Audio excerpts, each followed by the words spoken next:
The technique of using a keyboard. If we want to learn to type really fast, we have to learn the technique of using a keyboard. Let's see the positions of the alphabets first.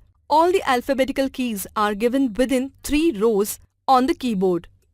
The 3 rows are home row, top row and bottom row.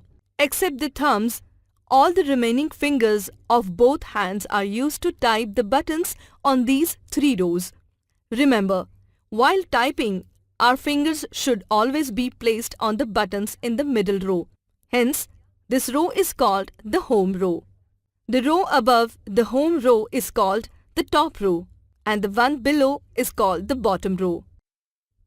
Let's learn how to use our fingers for typing. Home row.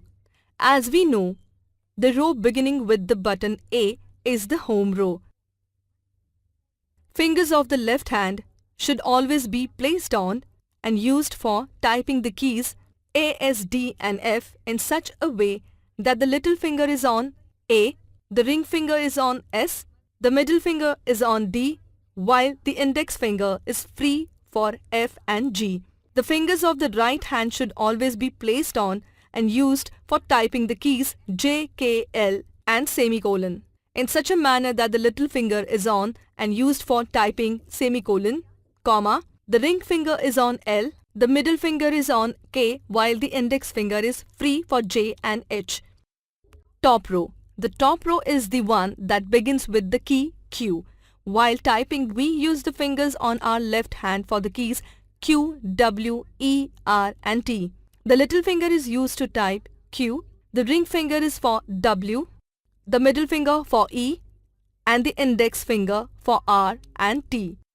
We use the fingers on our right hand for the keys Y, U, I, O, P, open bracket and closed bracket. The little finger is used to type P as well as open bracket and closed bracket, the ring finger for O, the middle finger for I and the index finger for U and Y. Bottom row.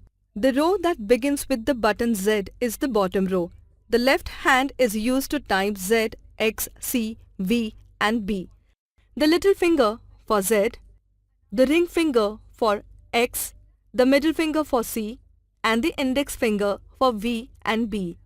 The little finger is used for typing slash, the ring finger for full stop, the middle finger for comma and the index finger for N and M.